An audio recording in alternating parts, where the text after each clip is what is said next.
Grace Bennett stood outside the manager's office with her hands shaking. 7 days, 7 nights. Every single evening after her shift, she had taken her own dinner, the only meal she could afford, and shared it with a homeless man sitting outside the restaurant where she worked. And now, someone had reported her. She was sure of it. She was about to lose the only job standing between her little brother and a hospital bill she could never pay. The door opened. But the man sitting behind that desk was not her manager. It was the homeless man, wearing a $10,000 suit. She thought sharing her dinner had cost her the job. She had no idea it was about to change her life forever. Richard Hale was 74 years old, and he owned 22 of the finest restaurants in the country. The crown jewel was the Meridian, a place where senators dined on Tuesdays, where a single bottle of wine cost more than most people's rent, and where the golden letters above the door carried his name, a monument. Richard had built it all from nothing 50 years ago. He had washed dishes in a diner for $1 an hour. He had slept in his car for 2 winters. He had been hungry, truly hungry, in a way that the people who now ate in his restaurants could never imagine. But that was a long time ago, and lately, Richard had begun to feel that somewhere between the first restaurant and the 22nd, he had lost something he could not name. 3 weeks earlier, a doctor with kind eyes and careful words had told him the truth. His heart was failing. Surgery might give him years. It might give him nothing. Either way, the time had come. The time every wealthy man dreads more than death itself. The time to decide who gets everything. And that was the problem, because when Richard Hale looked around the table at his own family, he did not see people who loved him. He saw people who were waiting. His son, Preston, who had not asked him a single question about his health in 5 years, but asked about the company's valuation every single month. His nephew, who called only on birthdays and always, somehow, needed money by the end of the call. The board of directors, who smiled at him in meetings and circled like patient birds outside them. Richard had spent 50 years learning to read people across a negotiating table, and every face around him read the same way: "Hurry up and die, old man." That night, Richard sat alone in his study with a glass of untouched whiskey and his father's old photograph. His father, a bus driver who had died with $81 in his bank account and 300 people at his funeral. Richard was worth $4.6 billion, and he genuinely did not know if 10 people would come to his.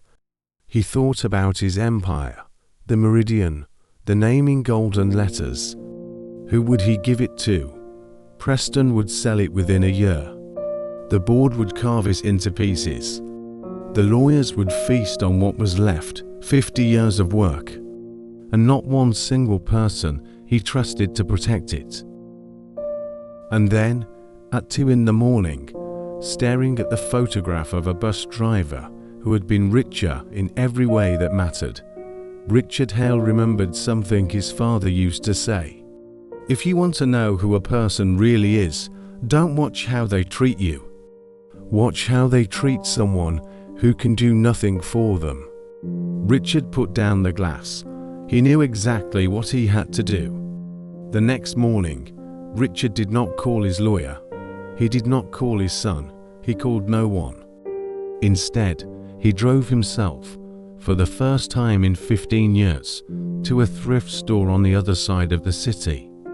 He bought a coat with a torn sleeve for $4, boots with holes in them, a wool cap that smelled of dust and old rain. He stopped shaving. He told his household staff he was traveling to Europe for 2 weeks. He told Preston the same.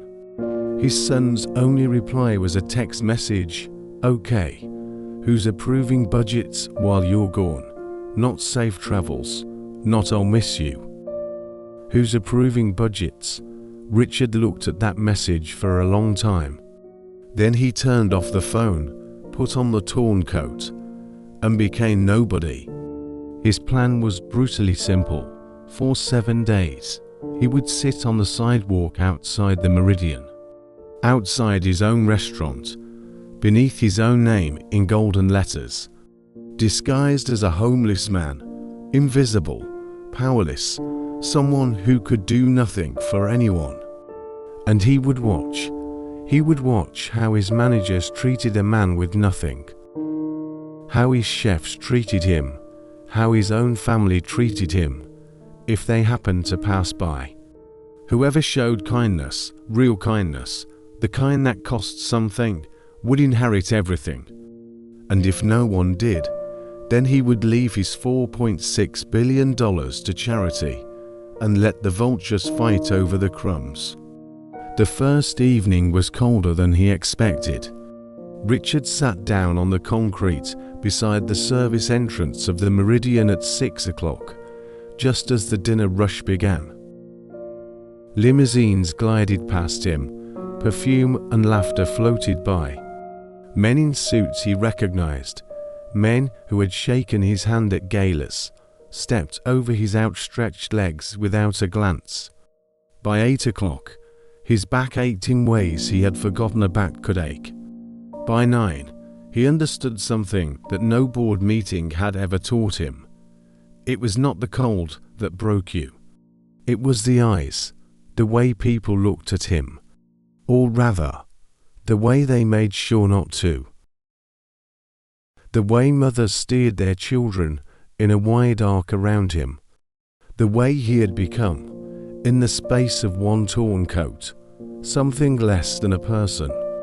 50 years ago, Richard Hale had been poor, but he had forgotten, truly forgotten, what it felt like to be invisible. At 10 o'clock, the service door opened. Victor, the general manager of the Meridian, a man Richard paid $300,000 a year, stepped out with a cigarette. He saw the old homeless man sitting by the wall, and Richard watched, from inside his disguise, as his most trusted manager looked him up and down and curled his lip. "Hey, you can't be here. This is private property." Richard lowered his head. "I'm not bothering anyone. It's warm here, by the vent." Victor took a long drag of his cigarette. "Not my problem, buddy. You've got 10 minutes. If you're still here when I come back, I'm calling the cops." He flicked the cigarette at the ground, inches from Richard's boots, and went back inside. Richard sat in the cold, staring at the smoking cigarette on the pavement. "One," he thought. "That's one name off the list."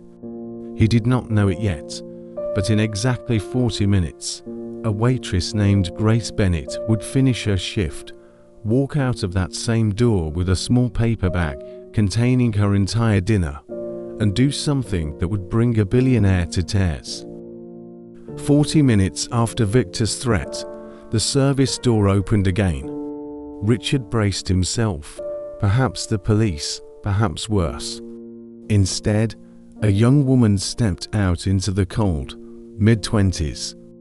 A waitress uniform under a coat too thin for the weather. She had the tired walk of someone at the end of a double shift, and in her hand, a small paper bag. She noticed him. Everyone noticed him. But this one did something no one else had done all day. She stopped. "Hey," she said softly. "You okay out here? It's getting really cold." Richard kept his eyes low, staying in character. "I'm fine, miss, just resting." She looked at him for a moment. Then, without another word, she sat down. Not near him, not across from him, beside him. On the freezing concrete, in her waitress uniform. She opened the paper bag, took out a sandwich, and tore it in half. "I hope you like turkey," she said. The chef makes staff meals, but honestly, some days I think he's trying to poison us. She held out the bigger half. Richard stared at it.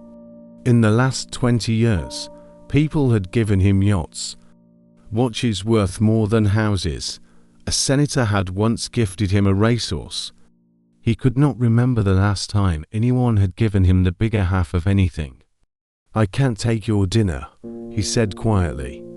"You're not taking it," she smiled, exhausted, but real. "We're sharing it. There's a difference. My mom taught me that." They ate in silence for a while, side by side, their breath making small clouds in the cold. "I'm Grace," she said finally. "Richard," he said. It was risky, using his real name. But something in him refused to lie to her more than he had to. "Well, Richard." She stood, brushed off her uniform, and handed him the rest of the bag. "There's a coffee in there too. I get one free per shift."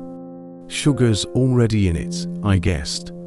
"You look like a two sugars kind of guy." She was right. She walked off toward the bus stop, and Richard sat there holding a coffee that cost $1.80, feeling something crack open in his chest. "It's a coincidence," he told himself. "One kind moment. It means nothing yet. Anyone can be kind once." He had 6 days left, and the tests were about to get much harder.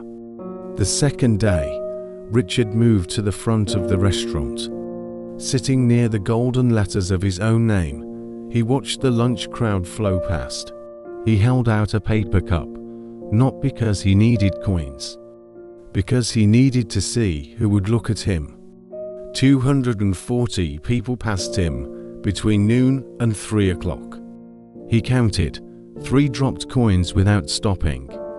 1 dropped a coin and a look of disgust, as if paying a toll to keep him at a distance.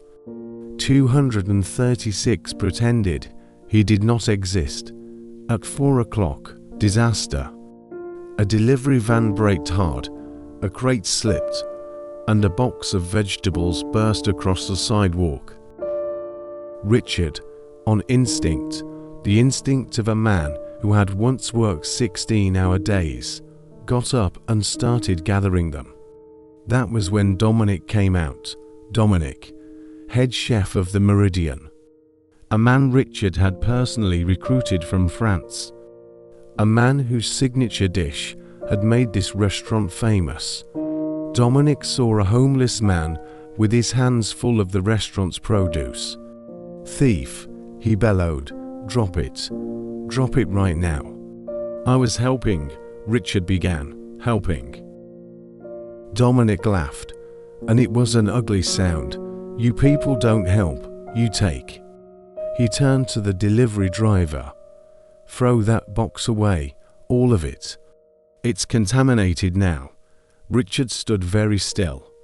"You're going to throw away the food," he said slowly, "because I touched it." Dominic stepped closer. Close enough that Richard could smell the kitchen on him.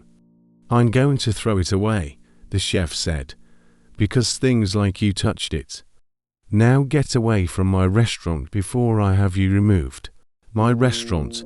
Richard walked away, and behind him he heard 40 pounds of perfectly good food hitting the inside of a dumpster. 2, he thought. 2 names off the list. That night, Grace came out at 10:10. This time she brought soup in a thermos, her own thermos, from home. And the first thing she said was, "I heard what Dominic did today." The vegetables. She sat down beside him and shook her head. "I'm so sorry. Some people forget that we're all 1 bad month away from where you're sitting." Richard studied her face. "And you?" he asked. "You don't forget?"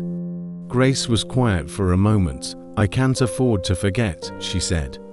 "I'm living that bad month right now. Have been for about 2 years," she laughed. But Richard heard what was underneath it. He was starting to understand that the girl with the paper bag was carrying something heavy. He just didn't know yet how heavy. On the third day, it started to rain, not gentle rain. The cold, relentless kind that finds every hole in a $4 coat. Richard huddled under the awning of the flower shop next door until the owner chased him off with a broom. By evening he was soaked through, shivering in a way he could not control, and for the first time the thought crossed his mind. People die of this, ordinary people die of exactly this, in the shadow of buildings with golden letters. At 10 o'clock, Grace came out and stopped dead when she saw him. "Oh my God, Richard," she crouched in front of him and touched his hand. "You're frozen. Okay. Wait here. Don't move." She disappeared inside. 5 minutes later, she came back with something folded in her arms. A coat, a man's coat, warm, heavy, clearly not new, but clearly cared for. "Take this," Richard shook his head. "Grace, I can't. It was my dad's," she said. And her voice did something small and fragile on the word dad's. "He passed 2 years ago. I kept it because I don't know why I kept it. But he was exactly the kind of man who would be furious with me if I let it hang in a closet while someone froze in front of me." She draped it over his shoulders. It fit almost perfectly. "Your father," Richard said quietly. "What did he do?" "He drove a bus." She smiled at some memory. 40 years, same route. He knew every regular passenger by name. When he died, the funeral home had to open a second room. There were so many people. Richard's breath caught. A bus driver, 300 people at the funeral. For one dizzying moment, he was looking at his own father's photograph. "He sounds like he was rich," Richard said. "We never had money." Grace pulled her thin coat tighter around herself. She had just given away the warm one. "But yeah, he was the richest man I ever knew." That night, Richard did not sleep. He sat in a doorway wearing a dead bus driver's coat, given to him by a waitress who earned in a year what he spent on wine in a week. And he did the math that was beginning to terrify him. 3 days. To acts of kindness in his empire of 22 restaurants. Both from the same person, the person with the least to give. On the 4th day, fate decided to twist the knife. At 7 in the evening, a black Bentley pulled up in front of the Meridian, and out stepped Preston Hale. Richard's son, here, at the restaurant, while his father was supposedly in Europe. Richard pulled the wool cap lower and watched his own child walk toward him. Tailored suit, the watch Richard had given him for his 40th birthday. A phone pressed to his ear, and Richard heard, with terrible clarity, exactly what his son was saying into that phone. "No, listen, the timing is good, the old man's heart thing. The doctors gave him 2 years, tops. I've seen the file. We just need the borderlines before he croaks, because if the will goes to probate." Preston stopped. The homeless man on the sidewalk was directly in his path. Father and son looked at each other from 3 feet away, 50 years of memories on one side, a torn coat on the other, and between them, nothing. No flicker of recognition. Preston looked at his father the way you look at weather. "Hang on," Preston said into the phone. Then, to Richard, without lowering it, "You're in the way." Richard did not move. Could not. "Are you deaf?" Preston stepped around him, careful not to let their shoulders touch. And Richard heard him say into the phone, laughing, "Sorry, some bum outside Dad's place. Honestly, when I take over, first thing I'm doing is getting this block cleaned up." The door of the Meridian closed behind him. Richard Hale had negotiated with tyrants. He had lost fortunes and rebuilt them. He had buried his wife and kept walking. But that night, sitting on the concrete outside his own restaurant, he learned what it actually feels like when a heart breaks. Not the failing muscle the doctors had photographed, the other one. He was still sitting there, motionless, when Grace came out at 10. She took one look at his face and didn't ask a single question. She just sat down beside him in the cold, took out a sandwich, tore it in half. And this time, before she handed him his share, she did something new. She leaned her shoulder against his. "The way family does, rough day," she said. "I saw someone today," Richard managed, "someone I used to know." He looked right through me. Grace nodded slowly. "You want to know something my dad used to say?" She looked up at the golden letters above them. "He said people think being invisible is the worst thing. It's not. The worst thing is being invisible to someone who should have seen you." "But Richard, listen to me," and she turned and looked at him. Really looked, the way no one had looked at him in 4 days. In 4 years, whoever it was that looked through you today. That's not proof there's something wrong with you. That's proof there's something missing in them. On the 5th day, Victor made good on his threat. Richard never learned exactly who called. But at 2 in the afternoon, a patrol car pulled up, and 2 officers approached him with the bored efficiency of men who had done this 100 times. "Sir, we've had complaints. You can't stay here." "I'm not breaking any law," Richard said. "Loitering, panhandling near a business entrance. Look, don't make this difficult, Grandpa. Move along or come with us."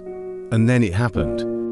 The restaurant's side door burst open, and Grace came running out, still in her apron, a tray literally abandoned mid-service behind her. "Wait, officers, wait." "He's with me." The officers exchanged a look. "You know this man?" "Yes." Grace planted herself between Richard and the patrol car. 5'4" of exhausted waitress against 2 armed officers. "He's my friend. He's not bothering anyone. I bring him dinner every night. Ask anyone." "Ma'am, the complaint came from inside this restaurant. Then the complaint is wrong." And then Victor appeared in the doorway. "Bennett," his voice cracked across the sidewalk, "get back inside. Now." Grace turned. And Richard watched her. This girl who could not afford to lose this job, make a choice. "No," she said. "Excuse me." Victor's face went purple. "I said no. Not until they leave him alone." Her voice was shaking. Her hands were shaking. She did it anyway. "He's a human being, Victor. He sits quietly. He bothers no one.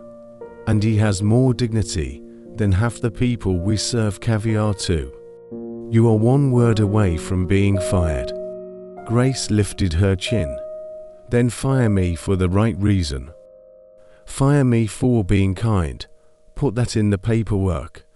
The officers, sensing a situation more complicated than a loitering call, chose the ancient wisdom of their profession. They left. Victor stared at Grace for a long, venomous moment. "This isn't over, Bennett," he said, and slammed the door. Grace exhaled, a breath she had been holding for 2 minutes, and turned to Richard with an unsteady smile. "Well," she said, "I always wondered what it would feel like to commit career suicide." "Grace," Richard's voice was hoarse. "Why? Why would you risk your job for me? You don't even know me." And Grace said the words. "Because 6 years ago, my dad had a stroke at the end of his shift. He collapsed at a bus stop in his uniform. And you know what people did? Her eyes were shining. They stepped over him, Richard, for 40 minutes. 300 people loved my father, but the strangers on that street thought he was just some drunk old man, and they stepped over him. A waitress on her break was the only one who stopped. She saved his life, gave us 2 more years with him. She wiped her face with the back of her hand, fast, almost angry. I never got to thank her. I never found her. So now I just try to be her. Everywhere I go. That's it. That's the whole reason. Richard Hale had spent 4 days searching for one person worthy of his empire. He looked at the waitress standing in the cold in her apron, risking everything she had for a man she believed was nobody.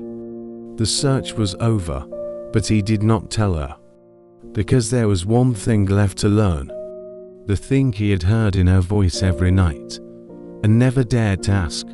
What was the weight she was carrying? On the 6th night, it was Grace who did not show up at 10, 10:15, 10:30. Richard found himself pacing the sidewalk, genuinely worried and startled by how much. At 11, she finally came out, and she looked wrong, pale, eyes red. She sat down beside him without a word and did not take out her dinner, because there was no dinner. Grace, what happened? For a long moment, she just stared at the street. Can I tell you something? She said at last. Something I haven't said out loud to anyone. It's easy with you. You don't look at me like everyone else does. With that face people make, the pity face. Tell me. I have a little brother, Noah. He's 9. She smiled, small and involuntary. He's obsessed with buses, like Dad was. He knows every route in the city by heart. He wants to be a driver when he grows up. Same route as Dad, he says. Route 44, the smile faded. Noah has a heart condition. He was born with it. Dad's insurance covered the treatments, but when Dad died, she shook her head. Mom cleans offices at night. I do doubles here and weekends at a diner. And we were making it, Richard, barely, but we were making it. Her voice dropped to almost nothing. Today the hospital called. Noah needs surgery, not someday, in months. There's a surgeon, the best one. He can fix it completely. Noah could run, play, live to be 90, driving his stupid bus. She laughed, and it broke in the middle. It costs $210,000.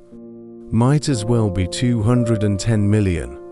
The waiting list for charity cases is 3 years long. He doesn't have 3 years, and the worst part. Tonight, when I gave him dinner, my 9-year-old brother, who knows exactly how sick he is, you know what he said. He said, Gracie, don't be sad.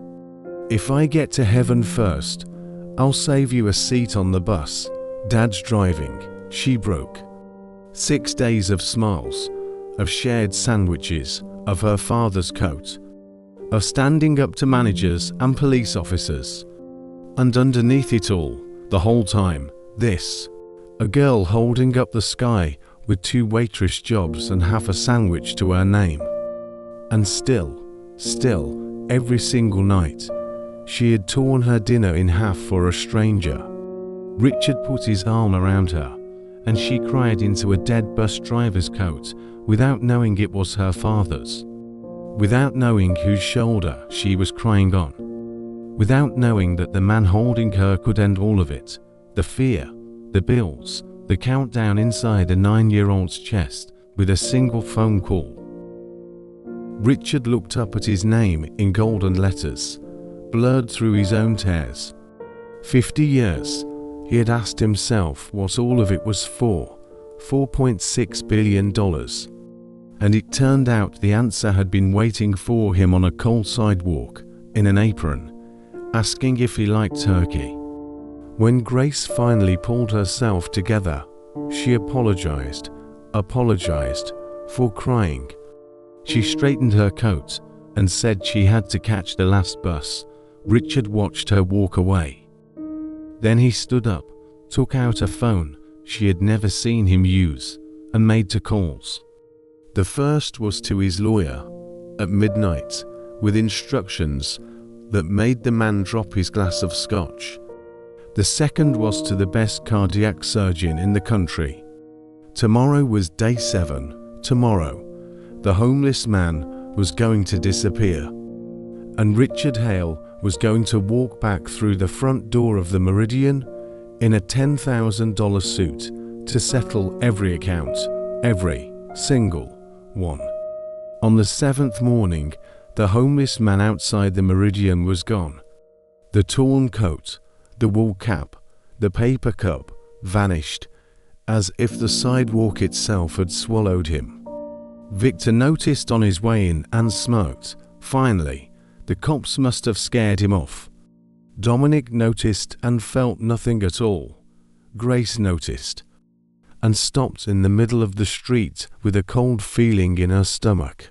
She stood there for a full minute, holding a thermos of soup with no one to give it to, telling herself he had found a shelter, a warm bed, something. She spent the whole morning glancing at the window.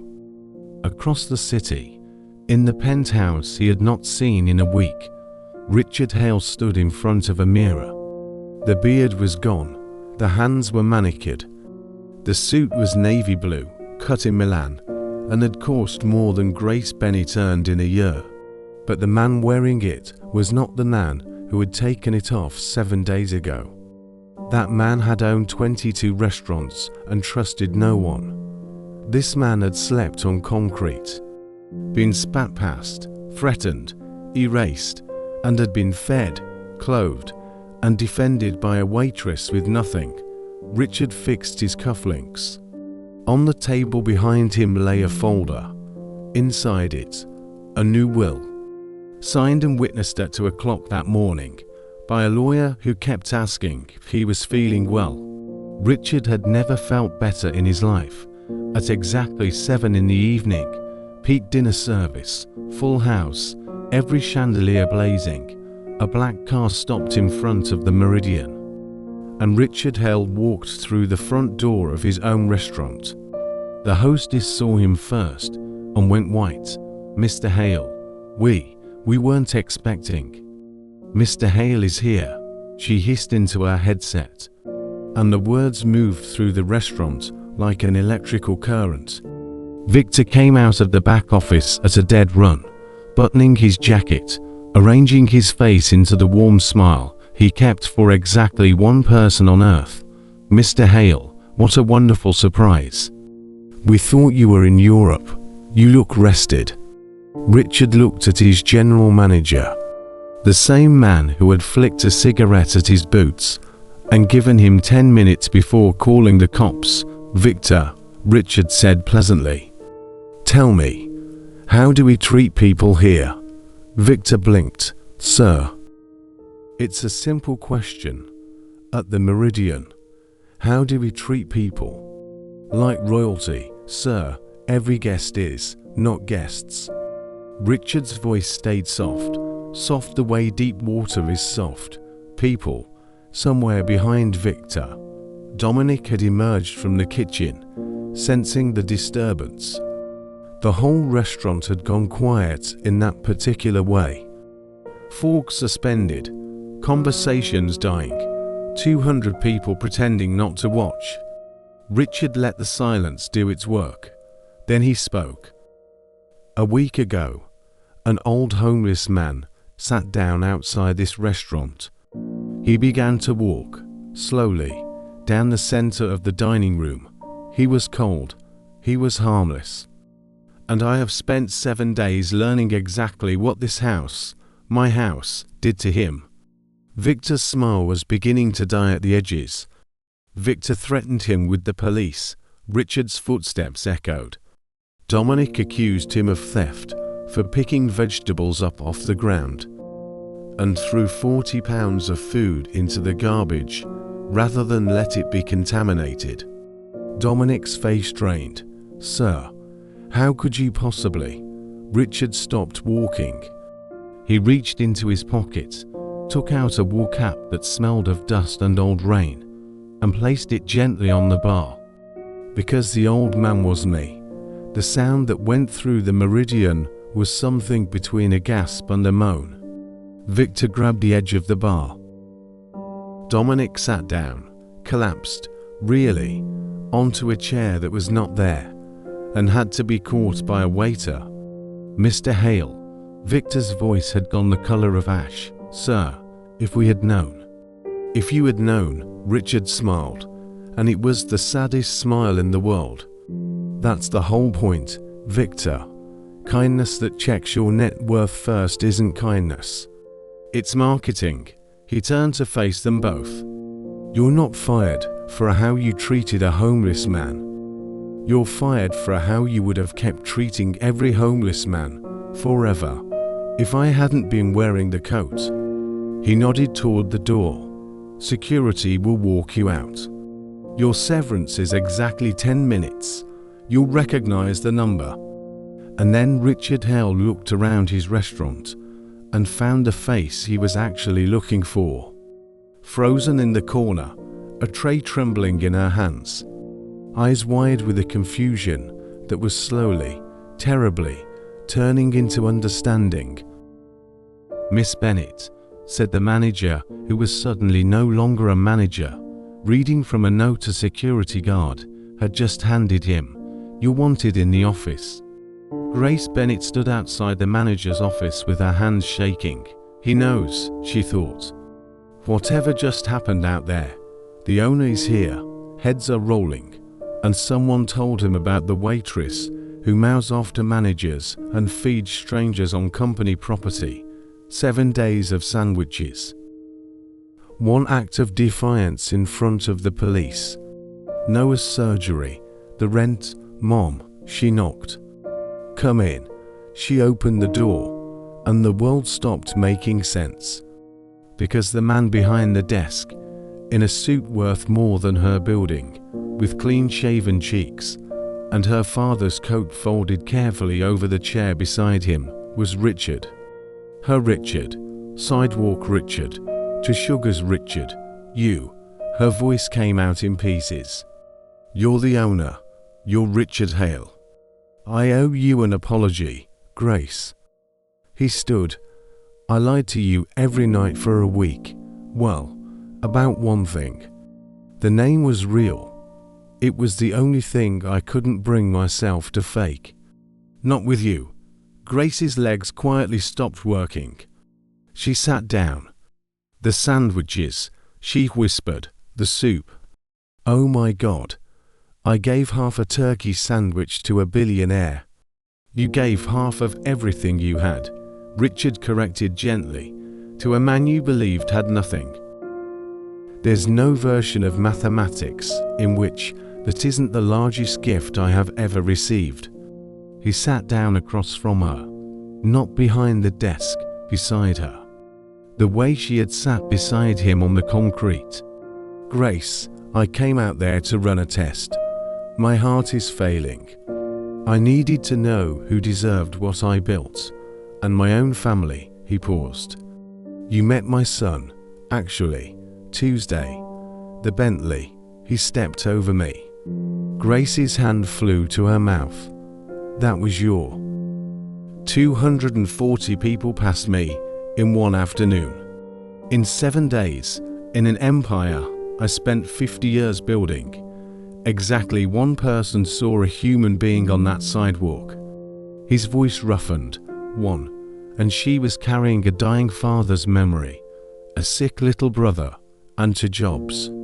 And she still tore the sandwich and gave me the bigger half. He slid the folder across the table. "Open it." Grace opened the folder. Started to read. Stopped. "Read again." "I don't." "Richard, I don't understand what I'm looking at."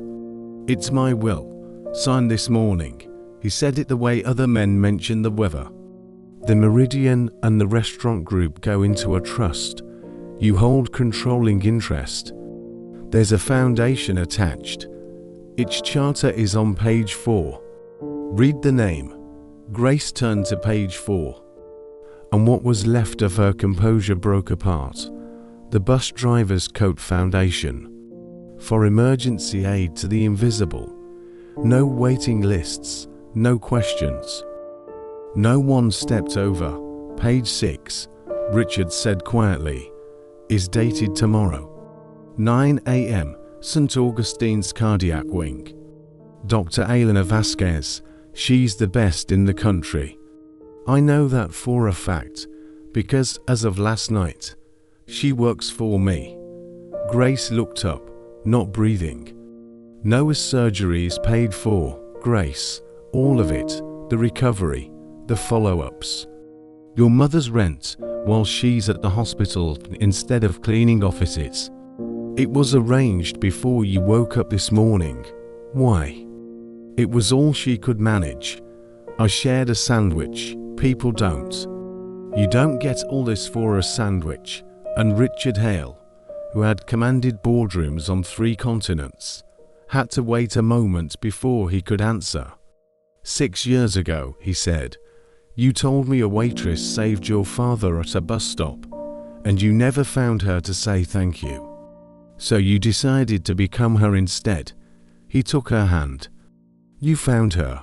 Grace, do you understand? Every night on that sidewalk, the sandwich, the coat. The police, I watched you be her. The thank you was never lost. You've been delivering it to strangers every day for 6 years. And now it's the world's turn to deliver one back to you. The surgery took 11 hours. Richard Hale sat in the waiting room the entire time. A billionaire in a plastic chair, drinking vending machine coffee with 2 sugars, while Grace's mother held his hand, and Grace paced the corridor, wearing her father's coat. At 14 minutes past 8 in the evening, Dr. Vasquez came out and smiled. He's going to be fine. Better than fine. That heart will outlast all of us. 3 weeks later, a 9-year-old boy walked out of St. Augustine's on his own 2 feet. Under strict instructions not to run, instructions he violated within 11 seconds. Waiting for him at the curb was a brand new city bus. Route 44. Richard had made some calls. The city had been surprisingly agreeable. It turned out the transit authority had a new benefactor who had just funded 40 vehicles. The dedication plaque behind the driver's seat read, "In memory of Thomas Bennett, who drove this route for 40 years and knew every passenger by name. Kindness rides free." Noah got to sit in the driver's seat. He gripped the enormous wheel and announced to a bus full of family and one weeping billionaire, "First stop, heaven. Just kidding. Dad says I have to finish school first." As for Richard, the doctors were wrong, in the end. Not about the heart, about the 2 years. Whether it was the surgery he finally agreed to, or the Sunday dinners at Grace's apartment. Real dinners at a folding table, where nobody wanted anything from him except his terrible jokes. Richard Hale simply refused the schedule he had been given. He had somewhere to be, most days. It turns out that's what keeps a heart running, not the muscle, the reason. 3 weeks after the will was signed, a courier delivered an envelope to the Meridian, addressed to Miss Grace Bennett, controlling trustee. Inside, a letter from a law firm, retained by Mr. Preston Hale, formally contesting the last will and testament of Richard Hale, on the grounds that his father was mentally incompetent at the time of signing. As evidenced, the letter said, by a documented period of self-neglect, during which Mr. Hale lived on a public sidewalk, in a state of apparent delusion. Preston was going to use the 7 days, the most honest week of his father's life, as proof that the old man had lost his mind, and he was demanding everything. The restaurants, the foundation, the trust, even the money set aside for Noah's follow-up care. Grace folded the letter with steady hands, steadier than they had any right to be, and looked across the office at Richard. "So," she said, "your son wants to prove that kindness is insanity." Richard smiled slowly, and for just a moment, she saw the boardroom shark the world had feared for 50 years. "Then we'd better find him a courtroom," he said, "and show him exactly how sane we are."